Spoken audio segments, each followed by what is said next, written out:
Mead, what a way to finish your international career and to get up for a try as well. Special night for you.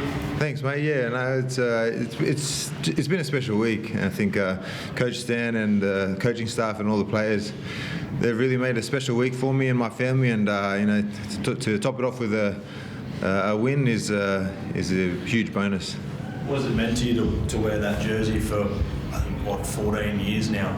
Yeah, it's meant everything, I think, if I don't play in that 2008 World Cup, if I don't give him that opportunity, I don't think I'd be here today. So it's meant everything to me. It's given me a life. I've been able to provide for my family because of that opportunity, and hopefully some of the young guys coming through can take the same opportunity and do something good with it. Coach, what's David meant to PNG Rugby League, and how pleasing to send him out like this? Well, this is, for David, when I first worked with him 6 or 7 years ago, he was the young boys coming up, just the input that David has for PNG as well, just been massive. So to finish off like this, it's quite significant and just resembles the sort of person he is. I think he didn't want to make it about him. All week it was just team first, and it was just good that got the win tonight. Mead, I called you in that first World Cup in 2008. If the Prime Minister rang you tomorrow and asked you to reconsider, what would you say?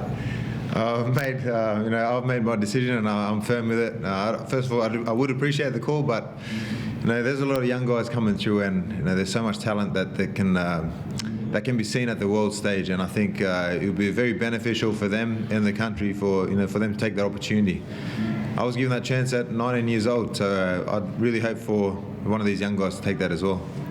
Maybe you've played in some great games and some great wins for the Cause over the years. Where does that one rank? Like, tough conditions, really good side, but you guys played really tough and stuck to it and got the win. That one's right up there, because I think just because of the way we handled some adversity early on. To Fiji's credit, they came out early and started really fast. I think they surprised us a bit. They were running hard, tackling hard, and quick play the balls. All that stuff was, they were putting us on the back foot. And I think we showed really true Kumul spirit to hang in there and to come out on top at half time, and then run away with the win at the end. Can you talk us through the try? Mate, I just saw Lockie Lamb.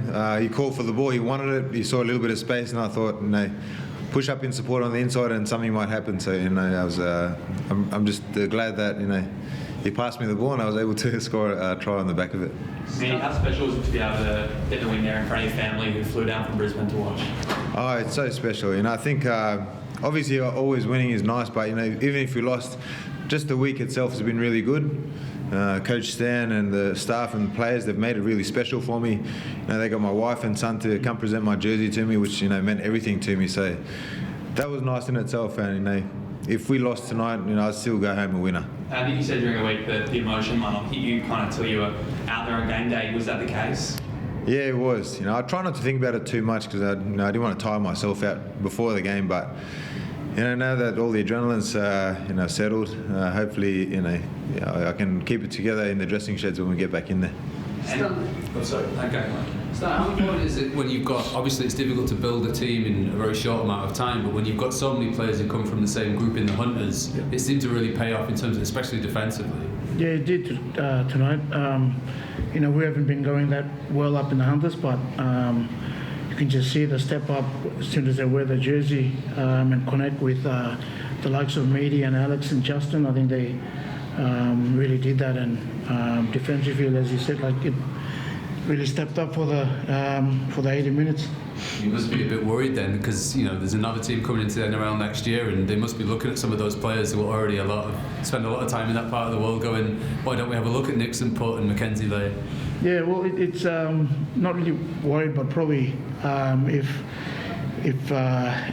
they do look at them, it'd be a huge boost for us going forward. Like for the more NRL players we have.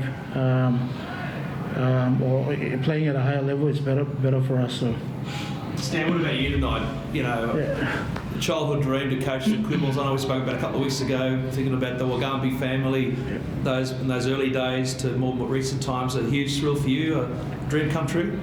Yeah, it is. I was really nervous actually. Worst, probably more nervous than the players. I didn't know, how I'd handle the week, but it's good having the senior players, David, Alex, and Justin, in camp that I've worked with before as an assistant coach. So that made my transition during the week really good, and hopefully we can build from here.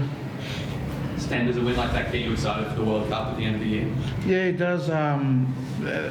These players, I got a bit of criticism, I think, the way that the selection process happened, especially having a lot of Hunters players.